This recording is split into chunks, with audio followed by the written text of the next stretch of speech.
two of the most grueling and annoying emotions we humans have to experience in our lives are jealousy and envy. They both are undeniably extremely itchy set of emotions that most of the time we just simply can't bear to not scratch and keep them locked down in chains. They are quite simply formidable opponents and demons that we have to conquer one way or another. Otherwise, their parasitic powers would manifest into our lives and just causing a lot of crucial life circumstances to go south on us and into our disadvantage. Both jealousy and envy stems from insecurities that all of us have on certain aspects of our lives. Most commonly in this day of age, they are about physical appearance, professional competence, materialistic possessions, and relationship status. Basically, the four main player or key components of life that will determine your social and sexual market value. Jealousy is the fear of losing something or someone that you have to another person, like a job or a significant other, while envy is the desire to have something or someone that other people have, like materialistic possessions or physical appearance. Both of them are directly correlated, and both of them stem from the same key element of all insecurities, and that is the agitative and tragic feeling of lack. Because whether you like it or not, both jealousy and envy is your own affirmation that you are feeling inferior to the person in question.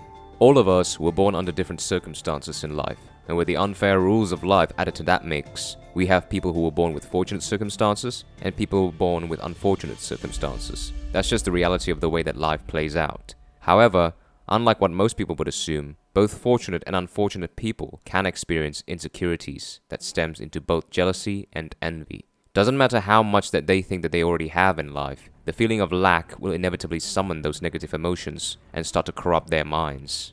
For example, a seemingly handsome, genetically blessed, and financially wealthy man will suffer from envy if he feels that someone else is having what he wants to, but doesn't have it himself, such as the lack of confidence and charisma.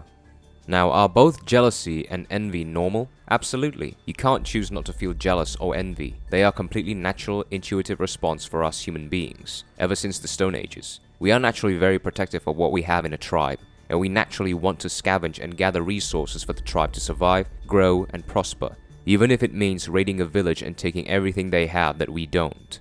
So they are completely natural responses whenever there are threats of mischief that could be infiltrating our lives, and the utmost desire for prosperity is possessed by someone that are in bold display and within reach. That is why we get jealous when another man is flirting with our significant other. We feel threatened that our seemingly serene relationship could be tarnished and taken away. And that is why we get envious when another man is flaunting his wealth in front of everybody.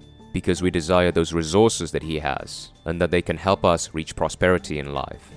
But are jealousy and envy healthy? Some people say yes, they are. But the truth? It depends on how you utilize them. You see, like all emotions, we express or transmute them in such a way that allow them to not be so overly cluttered and claustrophobic within our heads that it starts to occupy our every thought and eventually snaps uncontrollably. And there's no different when it comes to jealousy and envy. It's either we utilize the feeling of lack constructively or we utilize them destructively. When we utilize or transmute jealousy and envy destructively, we bring hate, resentment, and bullying into the mix in order to satiate or mitigate our feelings of lack by projecting our own insecurities onto other people, while in reality we actually want to be like them. And in the words of the mainstream media, you hate them because you ain't them. That is why we often downplay and try to bring down everyone that we are jealous and envious of, whether it is through confrontations in real life or just made up negative assumptions about them within our own heads, in order to artificially satiate our egos and save our self-esteem. And in this age of social media, it can be done remotely and electronically without the need for physical confrontation, which makes it even way more often to occur. When we utilize or transmute jealousy and envy constructively, we bring inspiration, motivation, and determination to the mix instead. Instead of downplaying and berating someone for their attempts at taking what we have or for their much more prosperous circumstances in life, we utilize those feelings as rational fuel to become a better person. Such as if you saw someone with a better physique than you online, instead of discrediting him for his hard work or berating him for the probability of him taking medications to achieve that physique, utilize that envy as fuel for you to be more consistent in going to the gym and progressing on your lifts. Downplaying others because you are envious of them has no use for you, because you have absolutely no control over their lives, and you'll only be wasting your time and indirectly confirming your own insecurities to the world. So instead, utilize those emotions to improve your life in which you have control of. The same thing with regards to jealousy. If someone is trying to take your significant other away from you, most men would lash out and try everything to redirect their significant other's desires and attraction away from that man. While what they should be doing is dissect their emotions and turn it into a rational solution, such as identifying what is it about that man that makes your significant other got attracted to. Maybe it's his sense of style, maybe it's his confidence. Identify, analyze them, and utilize them to your advantage to improve yourself as a man.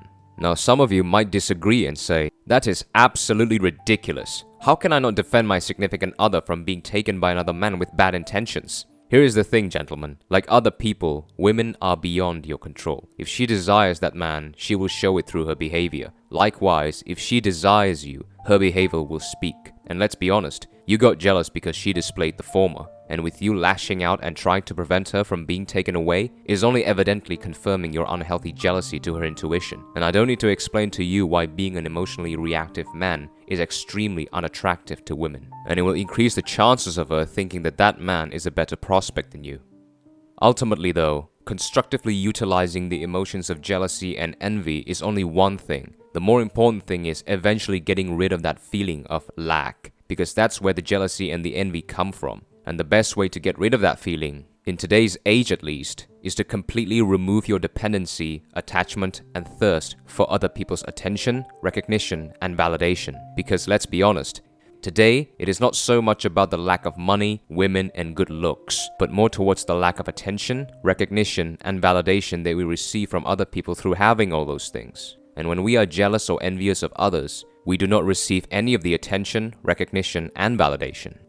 The feeling of lack comes from not being self-sufficient, and in order to be self-sufficient, you must identify the things that, I quote, genuinely makes you happy, and are also in your control, that are independent of other people's opinions, and that you must also stop trying to live in other people's lives, because what defines their happiness, more often than not, does not always translate to your own happiness.